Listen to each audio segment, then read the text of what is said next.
let's define concentration a little bit more. So I think it's close mental application of not just your attention, but your awareness itself. And so awareness, you're already concentrated because you're aware of something. And now you could give this numbers. How aware are you aware of your awareness, right? If you were to give it a number, put it in the chat if you like, if it's safe for you. Are you 80% aware of your awareness? Are you 20% aware of your awareness? Do you even know if you're aware of your awareness or not? Like, are you fused with your awareness in any way? I'd love to know, because arguably all we are is awareness, and therefore we're always 100% concentrated, right? We're already there. And one thing that you can do to really help yourself wrap your mind around this concept is to read a nice, lovely little book called Standing as Awareness by Greg Good. Now, this book is really eye-opening about concentration, about focus, when you start to understand what awareness is.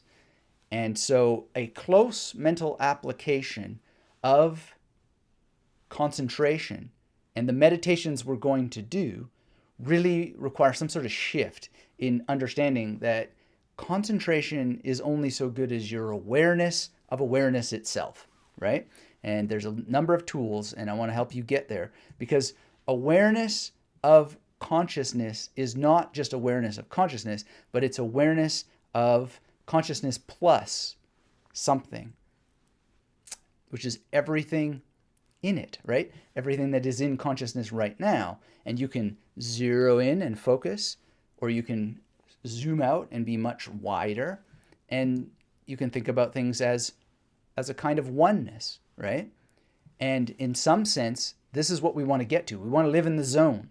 We want to be so focused, so hyper aware that we're just blissful every single moment, because we have this oneness with the moment, the present moment. And so concentration, meditation, as a tactic for creating laser focus that lasts and stands the test of time, and hopefully gets better and better and better because it grows in intensity over time, well, it's got to be understood, and you've got to understand it as awareness, and then you've got to stand in it, as Greg Good talks about. And if this isn't enough for you, standing in awareness, I mean, you're going to find that these are very challenging exercises.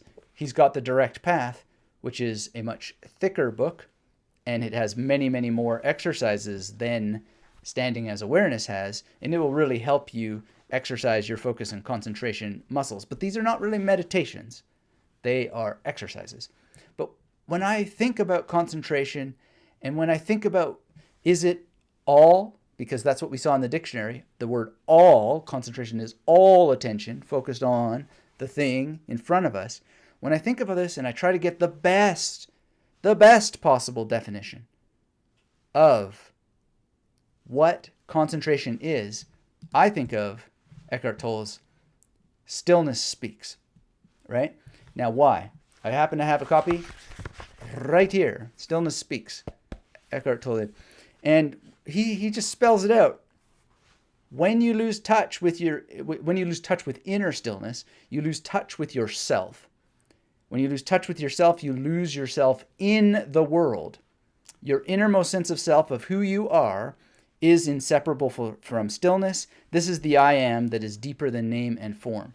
So this is what we're after when we want concentration and we want to increase our concentration.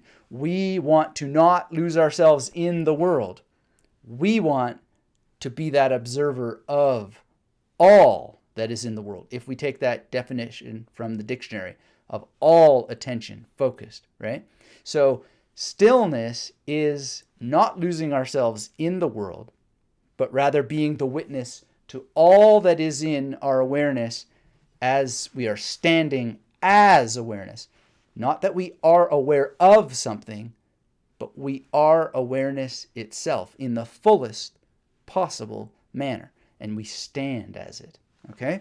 This is a very, very important thing. So Eckhart Tolle says that stillness is your essential nature, and we can get there. We can get there. And again, starting with our fundamental premise, You're already more concentrated than you think when you understand that concentration is a series of circles, and it comes from the idea. The word concentration itself comes from concentricity, concentric circles, right?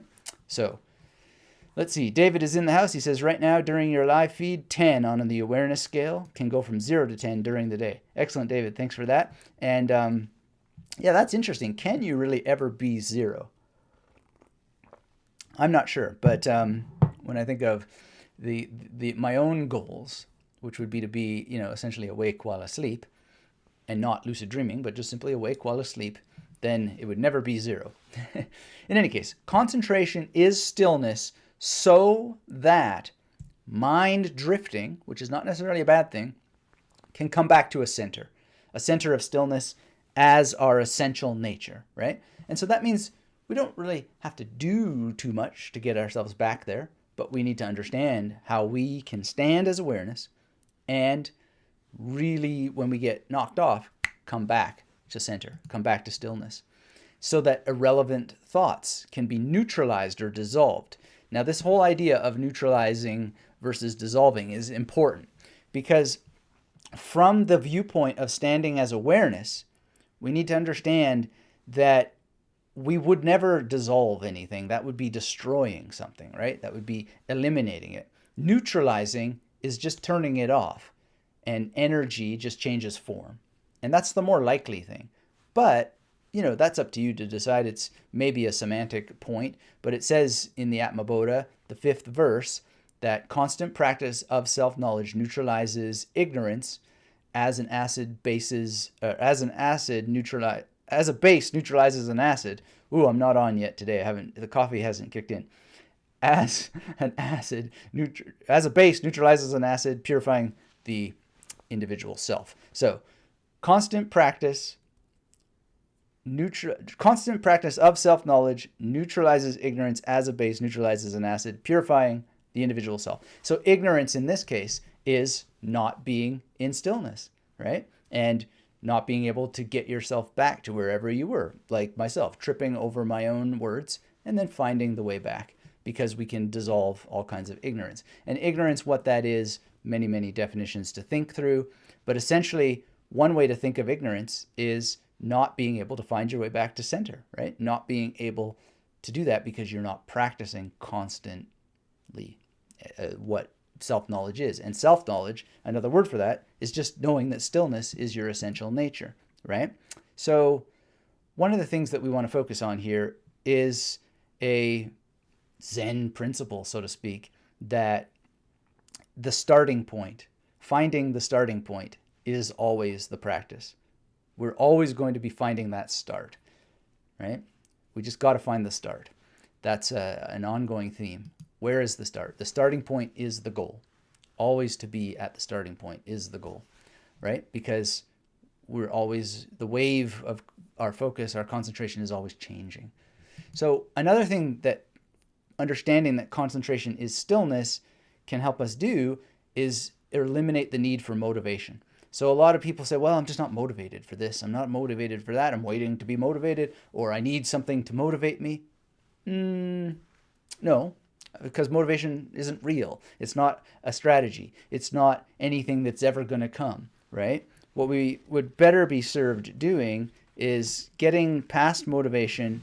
And I think of this text that I'm reading now and studying, The Flight of the Garuda, and it's got this really interesting line here, that the nature of mind in its purity is like a stainless crystal ball. Its essence is emptiness, its nature is clarity, and its responsiveness is a continuum. In no way whatsoever is the nature of mind affected by samsara's negativity. From the first it is Buddha. Trust in this. Now, that's very interesting. From the first it is Buddha. Trust in this, right? And what the heck does that mean? It is Buddha. Well, the thing about the whole Buddha thing is they say that only a Buddha knows a Buddha, right? Well, if you understand that sentence, you know what a Buddha is, right? Because otherwise the sentence would be meaningless. So you must already be a Buddha in order to understand that, right?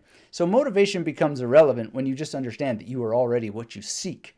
you already have all the motivation that you need because motivation isn't needed, right? Trust in this. This is the this is the big statement in this book. Trust in this. It's just such a beautiful thing. From the first is Buddha.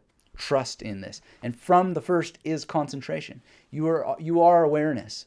You are perfect stillness already, but ignorance of this quiet moment, this stillness that we have, just constantly throws us off of seeing what's right in front of our eyes. And then that makes it that we clamor after, we get attached to, oh, well, I need motivation in order to do this, that, or the other thing. You don't. You just simply don't, because you have higher levers to pull, right? So we're going to make motivation irrelevant by the concentration meditation exercises I'm going to give you today. The other thing is that when you get to the point that concentration is stillness, you're going to have memory improve, especially when you're doing things, right? So I just lost that line that I was quoting, but I got it back more or less in real time. Some people are going to go, and they're not going to be all that happy about that. But I'm quite happy about it because I found my way back to it, right? And memory improves. This is my quality of memory at 10:30 in the morning with all kinds of worries. Got family that needs masks because they're all sold out in China. Like, it's not exactly the stillest time, is it? But we still have stillness regardless of what's going on. Why? Because we practice the exercises I'm going to give you today. And we don't need to be motivated because motivation is irrelevant when you have true concentration, right? This is really, really important to understand.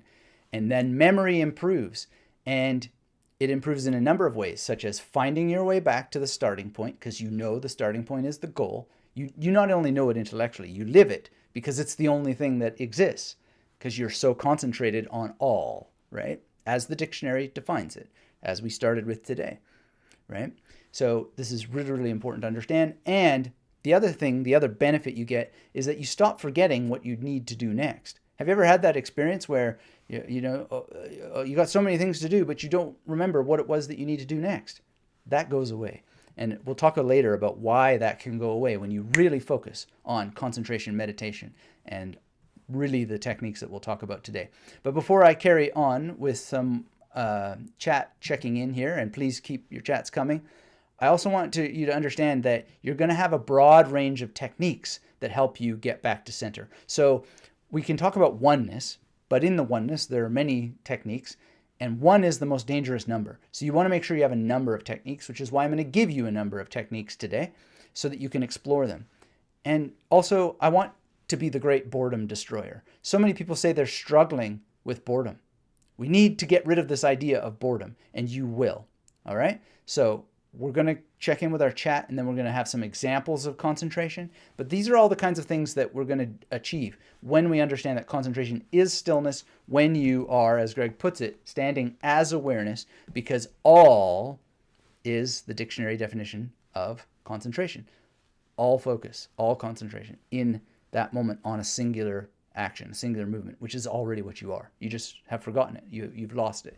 It gets pounded out of us as civilization and its discomforts takes over, right?